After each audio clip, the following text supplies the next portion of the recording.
झोका घे भरारी या मराठी शैक्षणिक ॲपमध्ये मी आपल्या सर्वांचं स्वागत करतो. आज या व्हिडिओमध्ये आपण पहिल्या टॉपिकचं वॉक अ लिटल स्लोअर याचं वर्कशॉप पाहणार आहोत. चला तर मग पाहूया वर्कशॉप. पहिला question, read the poem allowed. So या ठिकाणी ही पोयम तुम्ही मोठ्यानं वाचन करायची आहे. दुसरा आहे, put the words given in a brackets in the proper blanks. या ठिकाणी क्वेश्चन दिलेले आहेत आणि त्या क्वेश्चनच्या समोर ब्रॅकेटमध्ये तुम्हाला काही वर्ड्स दिलेले आहेत, तर ते वर्ड्स तुम्ही योग्य क्रमानं त्या ठिकाणी वापरायचे आहेत. चला तर फॉर एक्झाम्पलसाठी आपण पाहूया. पहिला आहे, A the dot dot is talking to its dot dot in bracket father child. चला तर मग या ठिकाणी आपण पाहतोय the child is talking. Who is talking? Child is talking to whom? To its a father. या ठिकाणी लहान मुलगा जो आहे तो आपल्या वडिलांच्या सोबत बोलत आहे. ठीक आहे. चला दुसरा आहे, the father is leading and the child is following. This is the answer. Third one, some day dot dot will become a dot dot in bracket father and child. Someday the child will become a father. This is the answer. Fourth one, the dot dot does not wish to fall while following its dot dot in bracket father child. So answer is there that the child does not wish to fall. या ठिकाणी लहान मुलाला पडायचं नाहीये. while following its a father. त्याच्या वडिलांना follow करत असताना त्याला खाली पडायचं नाही आहे. Next question, find out and write pairs of rhyming words from the poem. So या ठिकाणी या पोयममध्ये रायमिंग वर्ड्स आहेत जे प्रत्येक लाईनच्या शेवटी येतात. चला तर मग पाहूया जे रायमिंग वर्ड्स आहेत या पोयममध्ये ते पाहतोय. पहिल्या स्टांजामध्ये सेकंड लाईन मधला स्मॉल आणि चौथ्या लाईन मधला फॉल हे रायमिंग वर्ड्स येतात. रायमिंग वर्ड्स म्हणजे ज्याचे उच्चार एकसारखे असतात ते वर्ड्स. चला तर मग पुढचे रायमिंग वर्ड्स तुम्ही लिहित आहे. पुढचा क्वेश्चन थर्ड नंबर आहे, the meaning of the words in the following pairs shows that they are related to some. Here examples are given like a daddy or father, okay, and the child. So the relation is given that father and child. Next, follow, lead. अशा पद्धतीचे आणखीन words आपल्याला या ठिकाणी लिहावयाचे आहेत. एक्झाम्पलसाठी काही तुम्हाला words दिलेले आहेत. So write down the words. The first one is that is teacher. टीचरशी रिलेटेड कोण? टीचरशी related student. So write down the answer, that is the student. Next one, डॉक्टरशी रिलेटेड कोण असतं? Patient. So answer is patient. Third one, give म्हणजे देणे. So its answer is take. Give and take. Like that, owner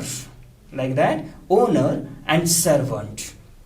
अशा पद्धतीनं आपण आणखीन भरपूर काही उदाहरणं लिहू शकतो, जसं की up, down, buyer, seller.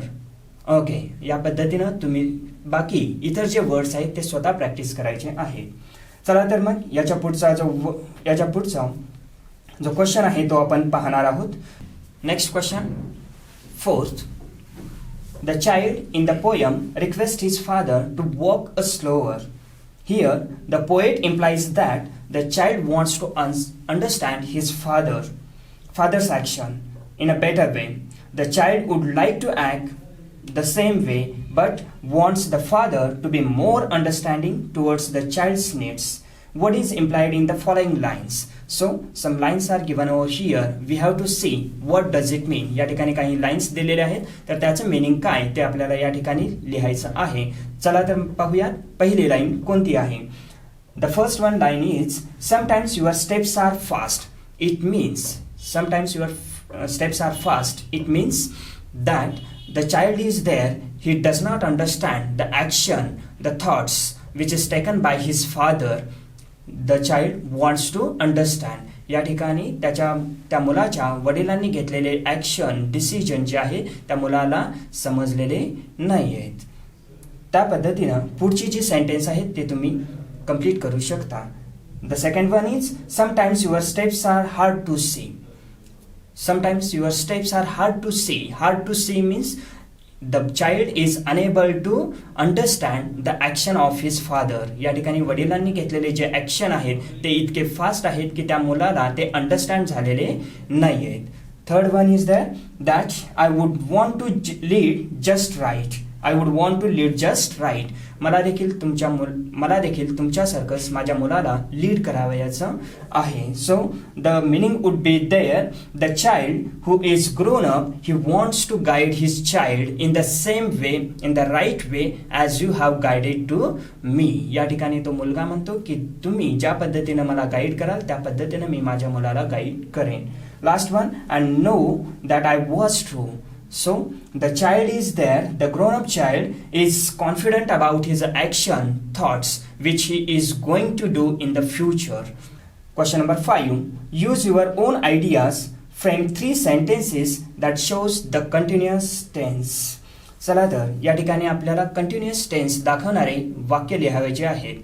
For एक्झाम्पलसाठी या ठिकाणी एक वाक्य दिलेलंच आहे. चला तर पाहू ते वाक्य. You are leading me. You are leading me continuous tense. Continuous टेन्सचं स्ट्रक्चर असतं S plus am is are to be, am is are plus was were. Continuous टेन्सचं स्ट्रक्चर असतं S plus to be plus V I N G plus ओ.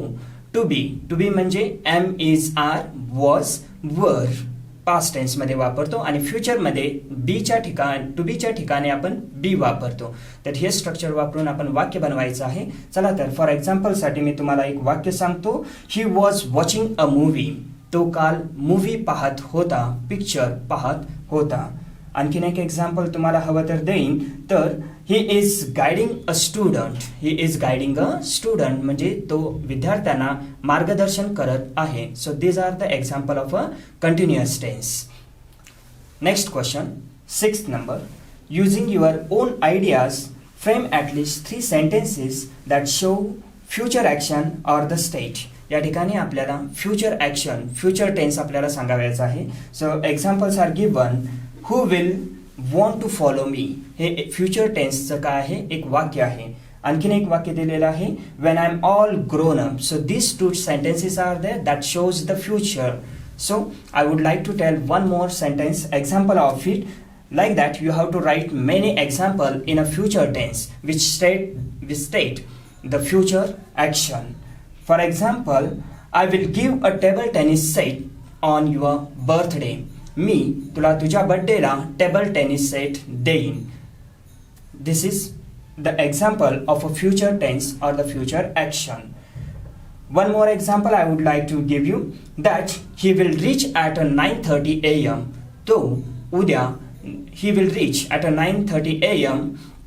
तो 9:30 AM ला सकाळी 9:30 वाजता पोहोचेल. This is the example of a future tense. Next question number 7. Discuss the following and write summary of your discussion in the form of bullet points. Form of bullet points means here two situations are given.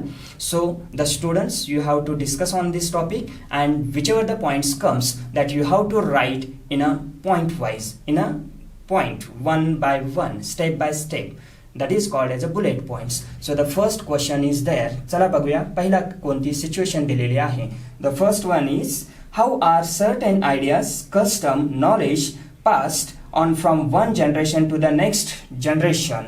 चला या ठिकाणी याचं meaning आहे की एखादी गोष्ट, एखादी custom म्हणजे रूढी किंवा परंपरा, आयडिया म्हणजे कल्पना आणि नॉलेज म्हणजे जे ज्ञान आहे, ज्या कल्पना, नॉलेज किंवा रूढी परंपरा ज्या आहेत त्या एका जनरेशनकडून दुसऱ्या जनरेशनकडं म्हणजे एका पिढीकडून दुसऱ्या पिढीकडं कशा पास होतात या टॉपिकवरती तुम्हाला डिस्कशन करायचं आहे, वाद विवाद करायचा आहे आणि त्यानंतर जे काही पॉईंट्स येतील ते तुम्हाला number wise you have to write in a notebook. Second, it is necessary for children to follow the footsteps of their forefathers. If yes, why? Is it necessary for a children? म्हणजेच या ठिकाणी मुलांना गरजेचं आहे का की त्यांचे forefathers म्हणजे पूर्वी म्हणजे old person, okay, those are passed away. जे पूर्वीची जी पिढी आहे, मोठी जे व्यक्ती आहेत, ओके, त्यांना या ठिकाणी मुलांनी फॉलो केलं पाहिजे का? Okay, what is your opinion? तुम्हाला काय वाटतं की तुम्ही तुमच्या आधीच्या पिढीला फॉलो केलं पाहिजे का? If yes, Y?